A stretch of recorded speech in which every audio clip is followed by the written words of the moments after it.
আচ্ছা, একবার ভাবুন তো, যে বিচার ব্যবস্থা তৈরি করা হয়েছে নির্দোষ মানুষকে রক্ষা করার জন্য, সেই ব্যবস্থার ভুলেই যদি কারো জীবন ধ্বংস হয়ে যায়। আমাদের বিচার ব্যবস্থার গভীরে এমন কিছু ত্রুটি লুকিয়ে আছে যা মানুষের জীবনকে চিরদিনের জন্য বদলে দিতে পারে। আজকে আমরা ঠিক এটাই দেখব, কিভাবে একজন নিরপরাধ মানুষ দোষী সাব্যস্ত হয় আর সেই ভুলের পেছনের কারণগুলো আসলে কি।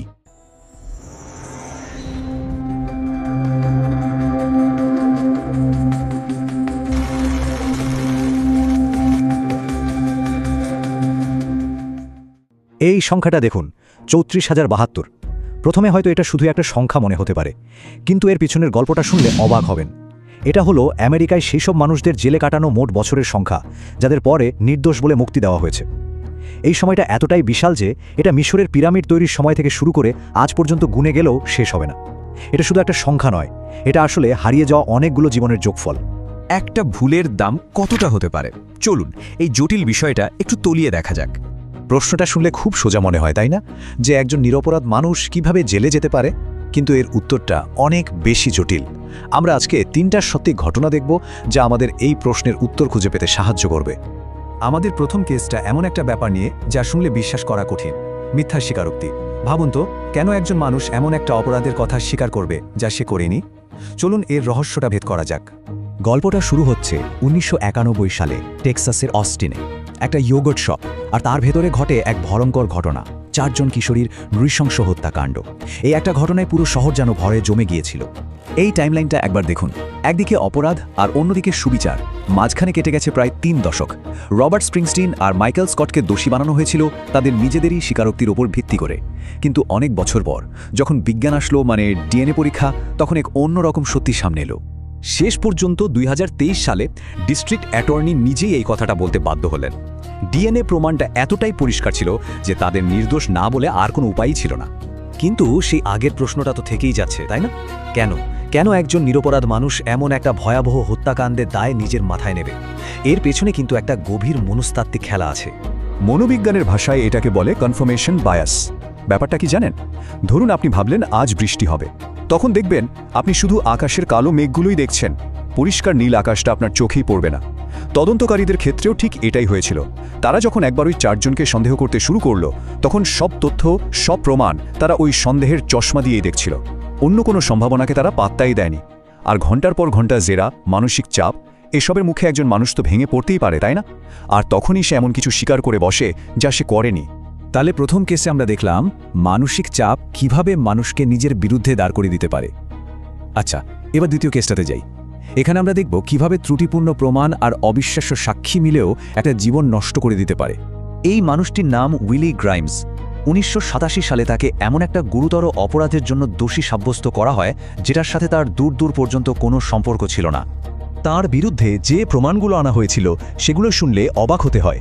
প্রথমটা ছিল প্রত্যক্ষদর্শী শনাক্তকরণ, কিন্তু মজার ব্যাপার হলো ভুক্তভোগী প্রথমে অপরাধী হিসেবে গ্রাইমসের উকিলকে দেখিয়েছিলেন। ভাবা যায় দ্বিতীয়টা ছিল চুলের মাইক্রোস্কোপিক বিশ্লেষণ, যেটাকে এখন আর কোনো বিজ্ঞানী মনে করা হয় না, কারণ এটা দিয়ে ডিএনএর মতো করে নির্দিষ্ট কাউকে চিহ্নিত করা যায় না।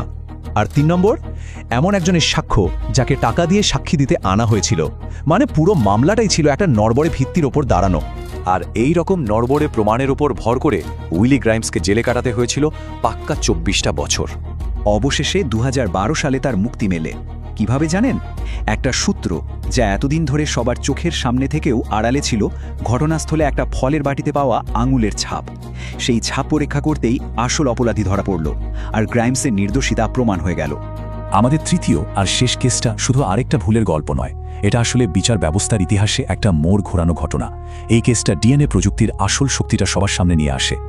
আমরা কথা বলছি কার্ট ব্লাডসওয়ার্থকে নিয়ে। তিনি আমেরিকার ইতিহাসে প্রথম ব্যক্তি যাকে দোষী সাব্যস্ত করার পর ডিএনএ প্রমাণের মাধ্যমে নির্দোষ বলে ছাড়া হয়। ১৯৮৫ সাল। কার্ট ব্লাডসওয়ার্থকে একটা ৯ বছরের বাচ্চাকে ধর্ষণ আর হত্যার দায়ে মৃত্যুদণ্ড দেওয়া হয়েছিল। অপরাধটা যেমন ভয়াবহ ছিল, সাজাটাও ছিল ততটাই চরম।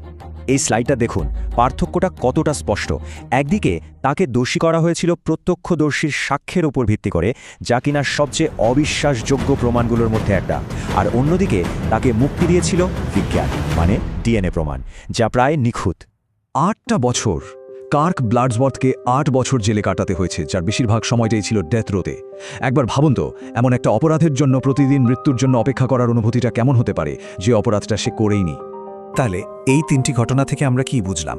এগুলো কিন্তু শুধু আলাদা আলাদা কোনো দুঃখের গল্প নয়। চলুন এবার এই গল্পগুলো একসাথে জুড়ে যে বড় ছবিটা তৈরি হয় সেদিকে একটু তাকাই। এই চার্টটা কিন্তু খুব গুরুত্বপূর্ণ একটা কথা বলছে। ইনোসেন্স প্রজেক্টের তথ্য বলছে ডিএনএ দিয়ে যতগুলো কেস পরে ভুল প্রমাণিত হয়েছে তার প্রায় 29% ক্ষেত্রেই মিথ্যা স্বীকারোক্তি একটা বড় কারণ ছিল। তার মানে আমরা যে প্রথম কেসটা দেখলাম সেটা কোনো বিচ্ছিন্ন ঘটনা নয়, এটা একটা অনেক বড় সমস্যার অংশ। তাহলে মূল কথাটা কি দাঁড়ালো? এই ঘটনাগুলো কোনো অ্যাক্সিডেন্ট নয়, এগুলো আমাদের বিচার ব্যবস্থার ভেতরে থাকা কিছু পদ্ধতিগত দুর্বলতারই ফল। জোর করে স্বীকারোক্তি আদায় করা, ভুল প্রমাণের উপর নির্ভর করা আর পুরনো তদন্ত পদ্ধতি, এসব কিছু মিলিয়ে এমন ভয়াবহ ভুলের জন্ম দেয়। আর শেষে এই প্রশ্নটা আমাদের সবার জন্য, ডিএনএ প্রযুক্তি তো অনেককে বাঁচিয়েছে, কিন্তু তাদের কি হবে যারা নির্দোষ হয়েও জেলে পড়ছে, কিন্তু তাদের কেসে পরীক্ষা করার মতো কোনো ডিএনএ বা বায়োলজিক্যাল প্রমাণ আর বাকি নেই? এই সংখ্যাটা হয়তো আমরা কোনোদিনই জানতে পারবো না।